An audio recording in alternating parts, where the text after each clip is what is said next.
ต้มเป็นสมุนไพรเนาะดีลำไส้ดีอย่างเนาะสบายดีพี่น้องมาทุกคนเนาะวันนี้เขาก็จะพาพี่น้องไปโลกป่าแก่เบิ่งเนาะว่าในป่าแก่ของที่บ้านเฮานี่ยังมีพืชผักชนิดใดเนาะที่มันเป็นตะเบิงแย่จะมีสัตว์ประเภทใดๆนะเนาะที่ยังเหลืออยู่เนาะนี่เขาก็จะพาไปเบิ่งมังไห่เด้อเนาะมังไห่ว่ามีนกกินบ่เนาะเป็นจังไดเขาไปติดตามพร้อมกัน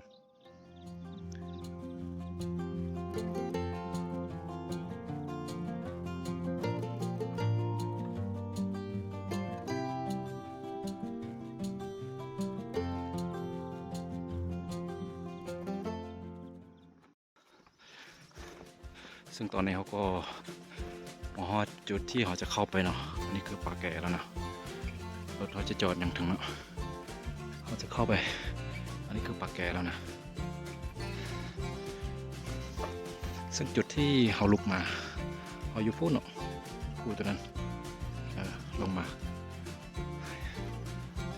ใกล้ๆจีเข้าป่าแก่แล้วภาพนี้โคตรงามเนาะหมอกยังค้างอยู่คันมาเศร้ากว่านี้นี่ภาพนี้น่าจะงามกว่านี้เนาะตอนนี้ปักแกหมดเลยเนาะที่เราจะเข้าไปก็จะมีผลปลูกของแถวบ้านเราปีนี้เนาะจะปลูกข้าวมาเข้าไปอยู่ทางนอกยังได้ยินเสียงนกนะแต่ว่าเขาเข้าไปแล้วก็จะเบาๆเสียงดังเนาะซึ่งบรรยากาศก็ค่อนข้างที่จะสงบเลยเนาะได้ยินแต่เสียงนก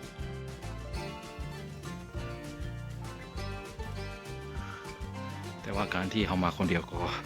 ถือว่าสมควรเนาะ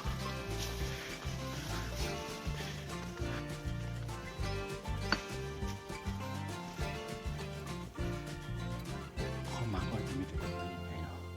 เห็นบ่นี่คือความอุดมสมบูรณ์ป่าที่ยังอุดมสมบูรณ์มันจะมี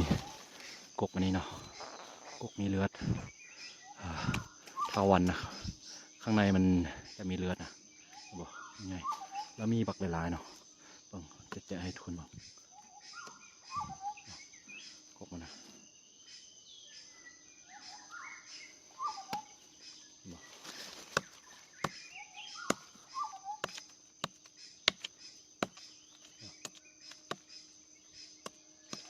อันนี้คือกกยานะ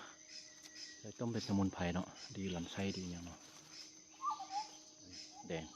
เวลาต้มในน้ำมันจะแดงอันนี้คืออันใหญ่เลยเนาะนี่โคตรใหญ่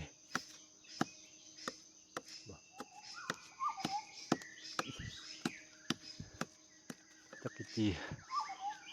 กี่ร้อยปีพูดเลยก็ความใหญ่เนาะบ่มึงนะนี่คือเบื้องนี้เนาะบ่คือไป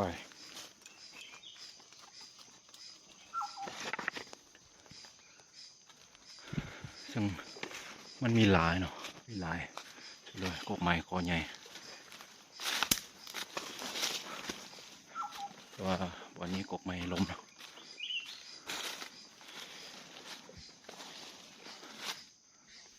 มีแต่เสือกอันนี้หมดเลยแล้วก็ยังจะเข้าไปไหน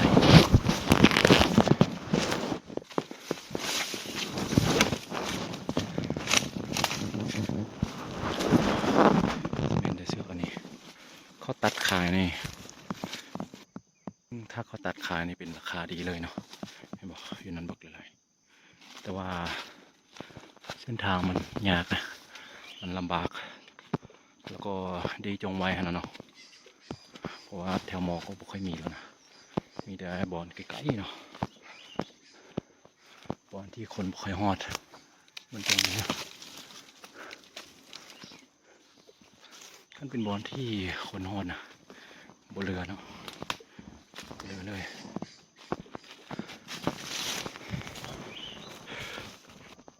ก็วันนี้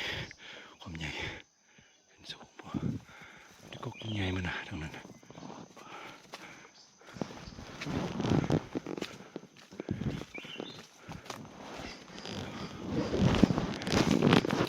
ที่ยังอุดมสมบูรณ์นะ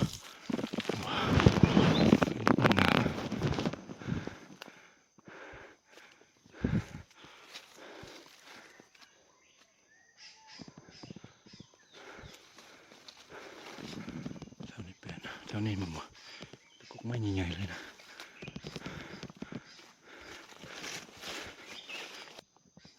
ซึ่งการที่เขาเข้ามาป่าใหญ่กว่านี้เขาก็จะต้องได้เฮ็ดเครื่องหมายปะไว้เนาะว่าซันนี่เขาจะลงทางเนาะก็จะไปทางนี้ต่อให้มีแต่กุกไม้ใหญ่ๆเลยเนาะ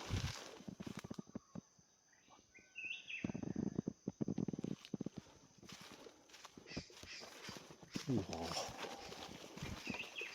เห็นบ่นี่เป็นใหญ่แถวนี้เป็นเดินเข้ามาไหนพวกกินเย็นเนาะนั่นมันกกมะไฮเนาะก็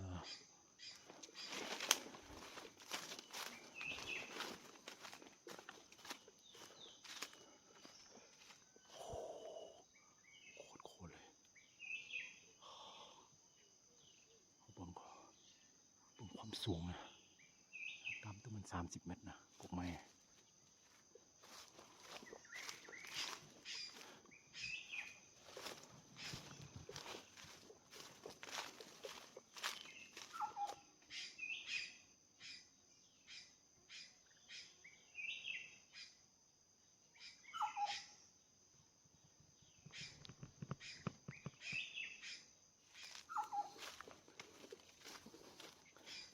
เนื่องจาก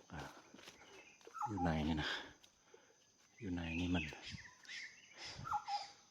กกมันนี่คือคนเป็นแห้งใหญ่อายุไกลแล้วก็เบิ่งบ่ค่อยเห็นนะ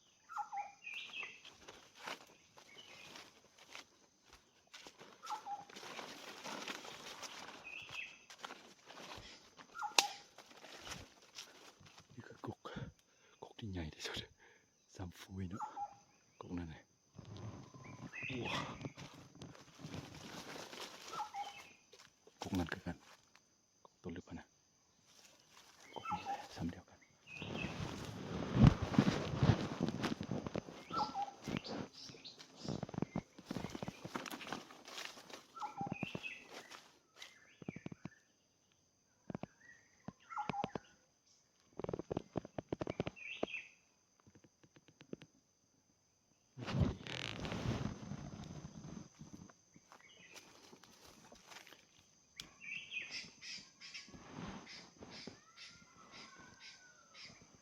จะเข้ามาพามาเบิ่งอีกกกหนึ่งกกที่ใหญ่สุดเลยเบิ่งเมือนะนี่เด้อขึ้นไปโอ้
อยเข้าอยู่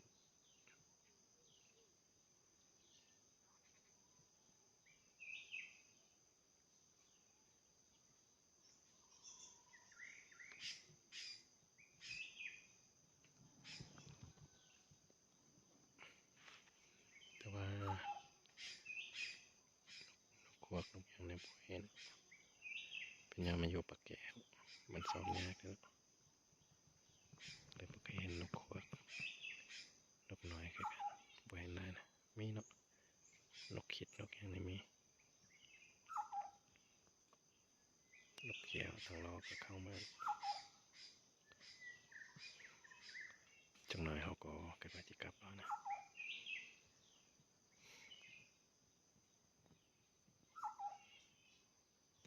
แต่ว่ามานอนฟังเสียงนกเพราะว่าอากาศเย็นได้นะ